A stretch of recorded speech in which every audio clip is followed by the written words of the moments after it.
안녕하세요. 오늘도 들러주셔서 감사합니다. 새벽에 들려주는 옛 이야기 시작하겠습니다. 하늘에서는 쉼없이 눈이 퍼부었다. 기와지붕도, 황토담도, 온 마을이 하얗게 묻혀가는 깊은 겨울밤이었다. 숨을 죽인 듯 고요한 밤. 안방 문틈 너머로 갓난아이의 울음소리가 아련히 새어나왔다. 등잔불 아래 하인 하나가 무릎을 꿇고 고개를 깊숙이 숙이고 있었다. 그의 앞에는 이 집안의 주인 이만수가 매서운 눈으로 하인을 내려다보고 있었다. 하인은 고개를 숙인 채 떨리는 눈길로 포대기에 쌓인 아기를 조심스레 바라보았다. 포대기 틈 사이로 삐죽 드러난 작은 아기의 손. 그 손은 둘로 붙어버린 흉측한 집게발 모양을 하고 있었다. 하인은 숨도 삼키지 못하고 몸을 떨었다. 이 집안은 대대로 이어져 온 이름난 양반가였다. 고을에서는 천석군이라 불릴 만큼 땅과 재산을 자랑했고, 이만수는 그 위세를 등에 업고 체면과 명예를 생명처럼 여겼다. 양반가라면 양반가답게 지도 고아야 하는 법이니라. 이만수는 늘 그렇게 말하곤 했다. 가문이 높을수록 피도 정결해야 한다고. 조금이라도 흠결이 있으면 가문의 수치라며 입에 거품을 물었다. 그런 이만수에게 자식이 태어나자마자 저런 손을 가졌다는 것은 차마 견딜 수 없는 치욕이었다. 이만수는 한참이나 아기를 내려다보았다. 이윽고 벌겋게 달아오른 얼굴로 고함을 질렀다. 흉물이다. 우리 가문의 지옥이란 말이다. 목소리는 안방을 가득 메우며 울렸다. 양반가에서 어찌 이런 괴물이 나올 수 있단 말이냐? 차라리 죽여버리는 것이 가문의 체면을 지키는 길이다. 그리곤 이만수가 몸을 숙여 하인에게 은밀하게 속삭였다. 아무도 모르게 처리해라. 곱게 빗은 머리를 한 여인이 문 밖에 조용히 서 있었다. 바로 이만수의 아내이자 집게 손을 가진 아이의 어머니였다. 그녀는 손등으로 입을 틀어막고 참을 수 없는 눈물을 삼키고 있었다. 아기를 버린다는 말, 흉물이라는 말, 그 모든 잔혹한 말이 비수처럼 가슴을 꿰뚫었다. 그러나 그녀는 입을 열 수 없었다. 말을 한다는 것은 곧 집안의 체면을 무너뜨리는 일이었기에 그녀는 그저 고개를 숙이고 가늘게 떠는 어깨를 감추려 애썼다. 하인은 따뜻한 아기의 온기가 느껴지자 가슴 한켠이 저릿하게 아려왔다. 아무리 명령이라지만 갓난아이를 버린다는 것에 괴로움을 느꼈다. 미안하다, 아가야. 하인은 아이를 끌어안은 채 문 밖 차디찬 겨울산 속으로 천천히 걸어나갔다. 아내는 아기를 품에 안고 문 밖으로 사라지는 하인의 모습을 그저 먼 발치에서 붉어진 눈으로 바라볼 뿐이었다. 하얀 눈발이 쉼없이 쏟아지고 있는 한밤중. 하인은 옷깃을 여몄다. 허름한 솜저고리로는 바람 한 점 막을 길이 없었다. 하지만 품 안의 아기만은 제 몸뚱이로라도 막아야 했다. 눈길은 깊어 무릎까지 빠졌고 발끝은 이미 얼어 감각이 사라져갔다. 저 멀리 산자락에 움푹 패인 굴 하나가 보였다. 바람도 덜 드는 곳. 사람 발길 끊긴 외진 자리였다. 하인은 굴 앞에 멈춰섰다. 그곳에 손으로 눈을 쓸어내고 마른 풀을 모아 바닥을 덮었다. 그리곤 조심스레 품 안의 포대기를 내려놓았다. 포대기 속 아기는 아직도 가느다란 숨결을 이어가고 있었다.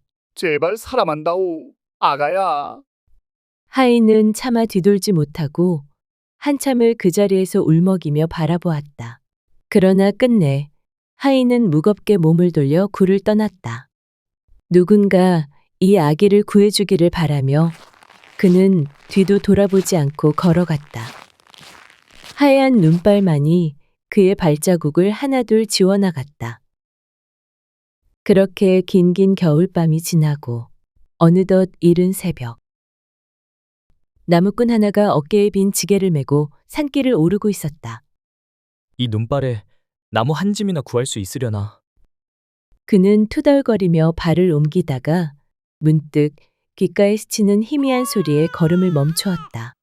약하고 가는 아기 울음소리에 나무꾼은 숨을 죽였다. 이 깊은 산속에서 울음소리라니. 그는 귀를 기울이며 발걸음을 재촉했다. 눈에 묻힌 바위굴 안에 불룩 솟은 포대기 하나. 나무꾼은 조심스럽게 포대기를 열어보니 그 안에는 고운 숨결을 내쉬는 아기가 있었다. 나무꾼은 따뜻한 미소를 지으며 말했다. 그래도 살아있구나. 이런 날씨에 살아남은 걸 보니 너는 살아날 운명인 게야. 그는 서둘러 외투를 벗어 아기를 품 안 깊숙이 끌어안았다. 춥지 마라. 괜찮다, 아가야. 그는 손등으로 얼어붙은 눈송이를 털어내며 아기를 품고 조심스레 산길을 내려가기 시작했다. 발밑은 미끄럽고 바람은 사납게 휘몰아쳤다. 나무꾼은 발을 땅에 꾹꾹 디디며 한 걸음, 또 한 걸음, 포대기 속 아이를 지키려 이를 악물었다. 아기야, 내가 무슨 일이 있어도 널 꼭 살려내마. 산등성이를 넘고 작은 개울을 건너 비탈진 고갯길을 내려오며 그는 품 안에 놓치지 않으려 꽉 안았다. 얼마나 걸었을까? 저 아래로 눈 속에 파묻힌 작은 초가집이 보이기 시작하자 나무꾼은 안도의 미소를 지었다. 그는 품속의 아기를 조심스레 다독이며 터벅터벅 초가집을 향해 걸음을 옮겼다. 초가집 앞에 다다르자 따스한 아궁이 연기가 굴뚝 위로 피어오르고 있었다. 나무꾼은 문을 열며 부르짖었다. 마누라, 이리 좀 나와보소. 방 안에서 두툼한 옷을 입은 여인이 불이 나게 달려나왔다. 그녀는 깜짝 놀란 눈으로 남편 품속을 들여다보았다. 아니, 이게 뭔가요? 아기요, 어느 누가 이 핏덩어리를 산중에 버렸지 뭐요. 울고 있는 이 아이를 내 어찌 그냥 두고 오겠소. 나무꾼은 숨을 몰아쉬며 아기를 조심스레 펼쳐 보였다. 포대기 속에서 작은 얼굴은 여전히 곤히 잠들어 있었다. 따뜻한 구들장 위에 아기를 눕히고는 살며시 포대기를 열었다. 그때 어머, 이게 뭐래? 아니, 이것은 포대기 틈 사이로 엄지와 검지둘만 붙어있는 집게손을 본 순간 나무꾼 부부는 두 눈이 휘둥그레졌다. 이래서 아이를 버린 것이었군. 아무리 그렇다 한들 이 엄동설 안에 산에다 자식을 버리는 매정한 사람이 어디 있단 말이오? 그러게 말입니다. 이 가여운 아이를 어쩌면 좋겠소. 허나 살아있으니 다행이지요. 이렇게 매서운 추위를 견디고 살아남은 걸 보면 이 아이는 하늘이 보낸 복덩이임이 틀림없소. 여인은 입술을 깨물며 가여운 아기를 안았다. 작고 따뜻한 숨결이 그녀의 가슴을 두드렸다. 한참을 망설이다가 여인은 이윽고 조심스레 말했다.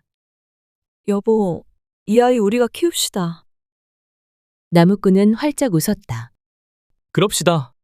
하늘이 보내준 귀한 아이이니 우리가 정성껏 키웁시다. 방 안은 서서히 따뜻한 온기로 채워졌다. 사실 나무꾼과 그의 아내는 결혼한 지 10여 해가 넘도록 자식을 얻지 못했다. 봄이면 진달래 꽃잎을 따다 기도하였고 가을이면 맑은 샘물을 길어 하늘에 올리기도 하였다. 내게도 한 번만 아기의 울음소리를 들려주게 하소서.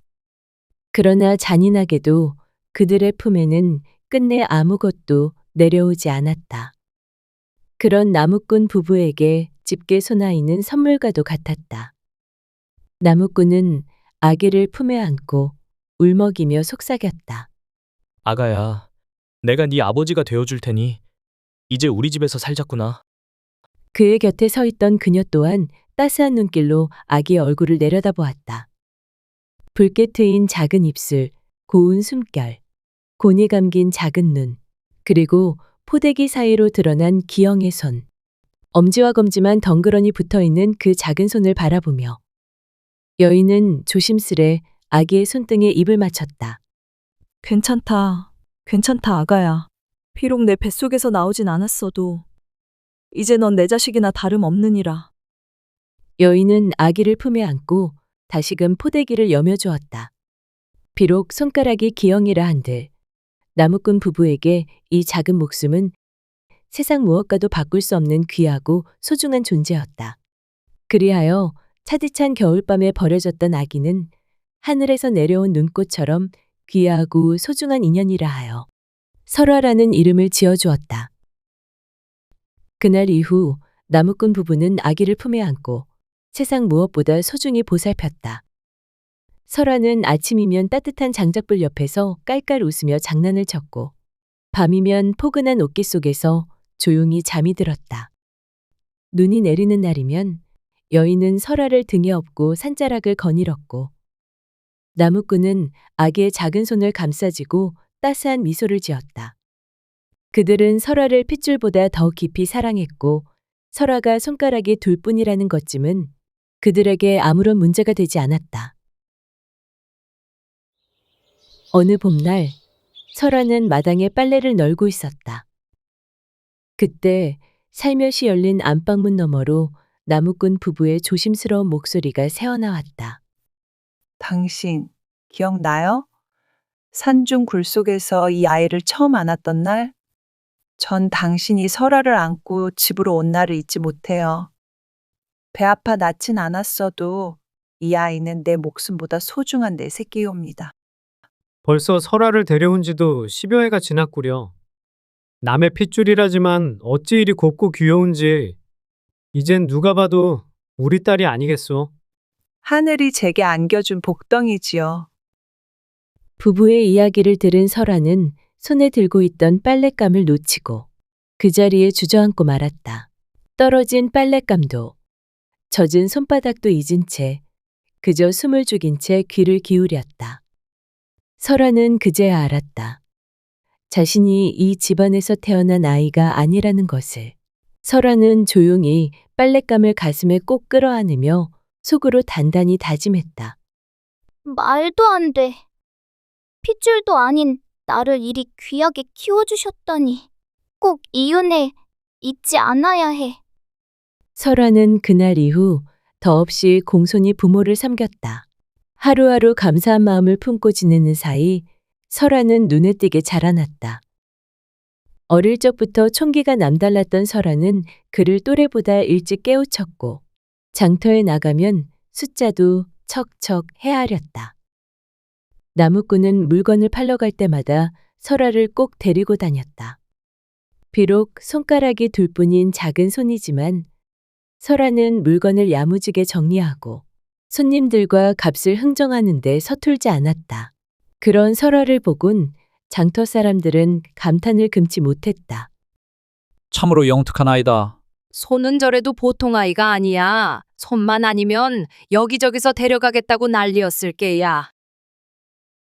하지만 세상의 시선은 냉혹했다.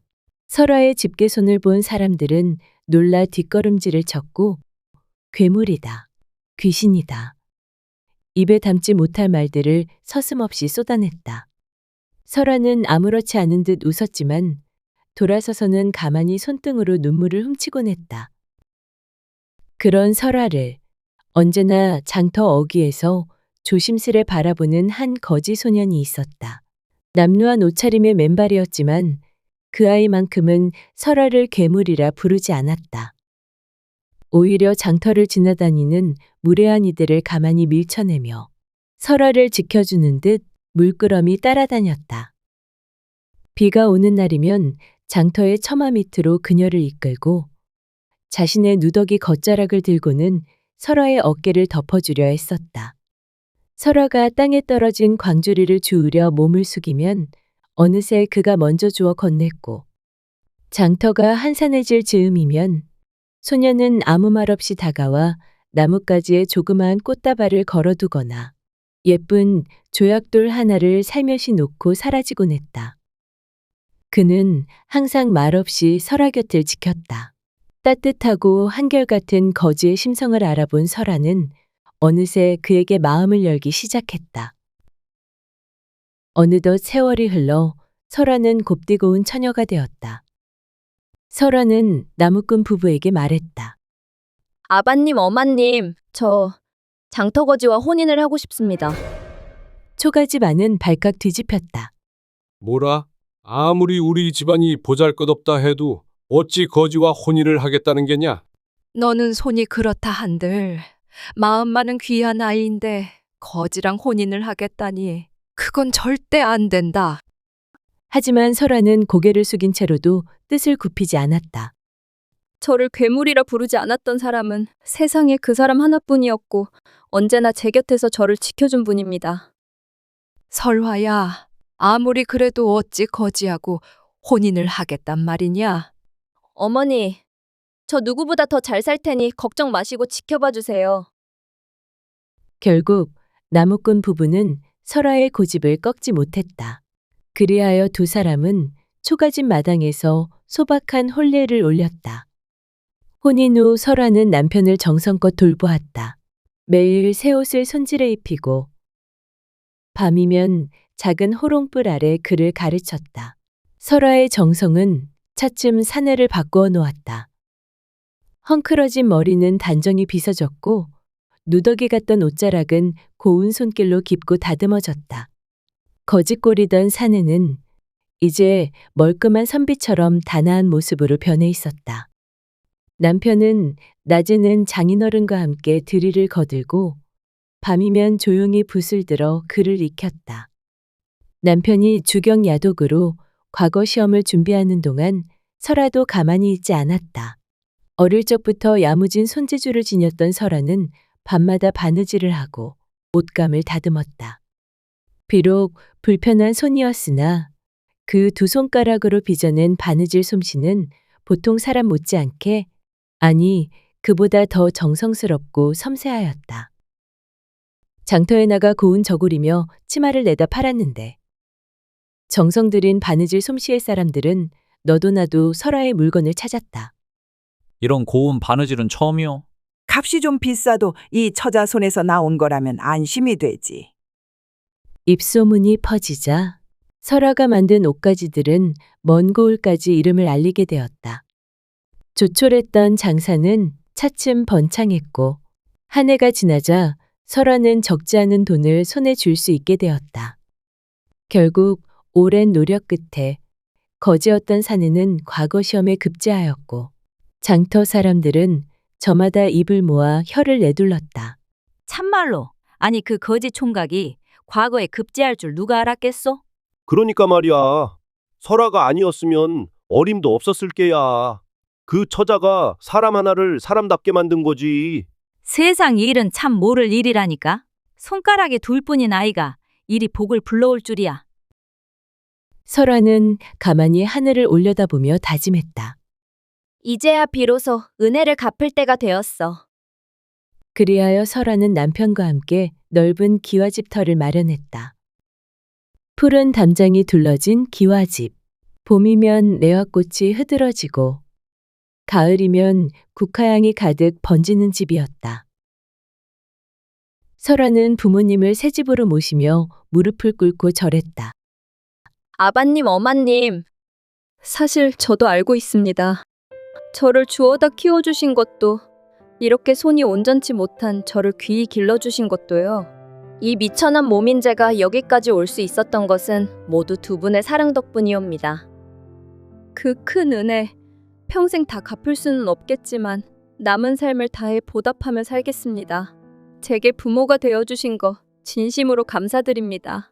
이제는 모든 걱정 내려놓으시고 이 집에서 편안히 지내주시옵소서. 나무꾼 부부는 차마 말을 잇지 못한 채 두 눈에 뜨거운 눈물이 맺혔다. 거칠었던 손으로 설아의 손을 감싸주며 말했다. 우리 딸, 이런 날이 올 줄이야. 꿈에도 그리지 못했단다. 세상 누구도 곁에 없던 내게 너처럼 복된 아이가 와준 건 정녕 하늘이 내린 선물이지. 네가 우리 곁으로 와줘서 이 어미는 참말로 고맙구나. 그리고 마당에는 따뜻한 햇살이 소담하게 내려앉았다. 설아는 부모님 손을 꼭 잡고 조용히 미소 지었다. 한편 설아가 새 삶을 열어가는 동안 잔인하게 설아를 버린 아비 이만수의 집안에는 깊은 어둠이 드리워지고 있었다. 이만수는 과거 시험만을 인생의 전부라 여기며 아들에게 온갖 기대를 쏟아부었다. 네가 과거에 급제하지 못하면 이 가문의 체면은 어찌 되겠느냐? 아들은 매일같이 회초리에 시달렸다. 낙방할 때마다 욕설이 퍼부어졌고 조금이라도 실수하면 매질이 이어졌다. 결국 아들은 사람 구실을 하지 못하고 헛소리를 중얼거리며 미쳐버렸다. 그리고 이만수는 딸마저 사랑하는 이를 떼어내고 가문 좋은 총각에게 강제로 시집 보냈다.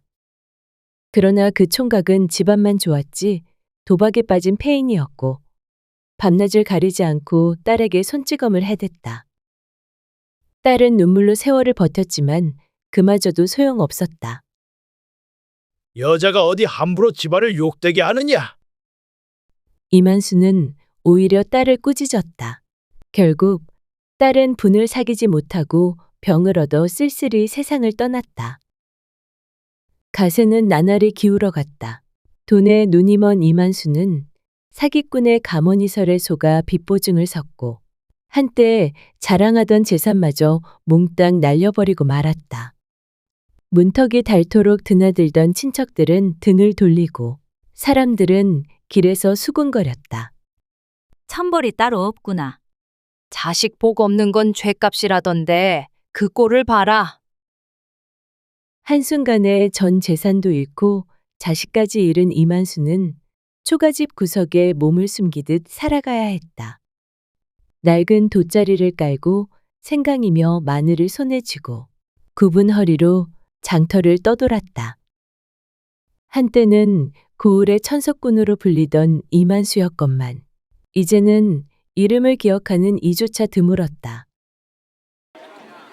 세월이 흘러 설아는 고운 한복을 입고 시장길을 거닐고 있었다. 화사한 얼굴빛에 단아한 자태. 이제 누가 봐도 귀한 집안의 마님 같았다. 그때 문득 골목 어귀에서 조심스레 생강이며 마늘을 팔고 있는 초라한 사내 하나가 눈에 띄었다. 옷은 누더기였고 살갗은 까맣게 그을려 있었다. 그는 고개를 숙인 채 작은 목소리로 외쳤다. 생강이요, 마늘이요. 설아는 불쌍한 마음이 들어 조심스레 다가갔다. 이것 얼마요? 고운 목소리에 놀란 사내가 고개를 들었고 그제야 설아의 모습을 똑바로 바라보았다. 단아한 얼굴, 따뜻한 눈빛, 그리고 물건을 집어드는 작은 손. 두 손가락, 검지와 엄지만 가지런히 붙은 집게손이었다. 그 순간 이만수는 두 눈을 크게 떴다. 자신이 매정하게 버렸던 그 겨울밤의 아기. 바로 그 아이였음을 한눈에 알아볼 수 있었다. 이만수는 그 자리에서 나자빠질 듯 휘청였다. 죽지 않고 살아있었던 게야. 떨리는 목소리를 내뱉었지만 설아는 놀라는 이만수를 보고 어리둥절해하며 물었다. 왜 그러시오? 무엇이 그리 놀랍소? 이만수는 입을 달싹였지만 끝내 아무 말도 하지 못했다. 아니, 차마 할 수 없었다. 그는 과거에 저지른 죄를 이제 와서 어찌 입에 올릴 수 있으랴. 이만수는 그저 고개를 떨군 채 손등으로 눈가를 훔쳤다. 설아는 모른 채 따스히 미소 지으며 말했다. 내가 오늘 이 물건 다 사겠소? 그리고 손에 쥔 은전 몇 냥에 웃돈까지 얹어 건네주었다. 설아는 생강과 마늘을 품에 안고 천천히 걸어갔다. 한 걸음, 두 걸음, 이만수는 주저앉아 그 뒷모습을 가만히 바라보았다. 찬바람이 부는 시장통 한복판에서 그는 아무 말 없이 조용히 눈물을 흘렸다. 그리고 설아는 하늘 아래 가장 빛나는 미소로 자신의 길을 걸어갔다. 남들과는 다른 손을 가졌을지언정 그녀의 삶은 그 누구보다 따뜻했고 찬란했다. 세상이 외면한 상처였지만 설아는 그 상처 위에 꽃을 피우며 밝고도 단단한 삶을 안고 나아갔다.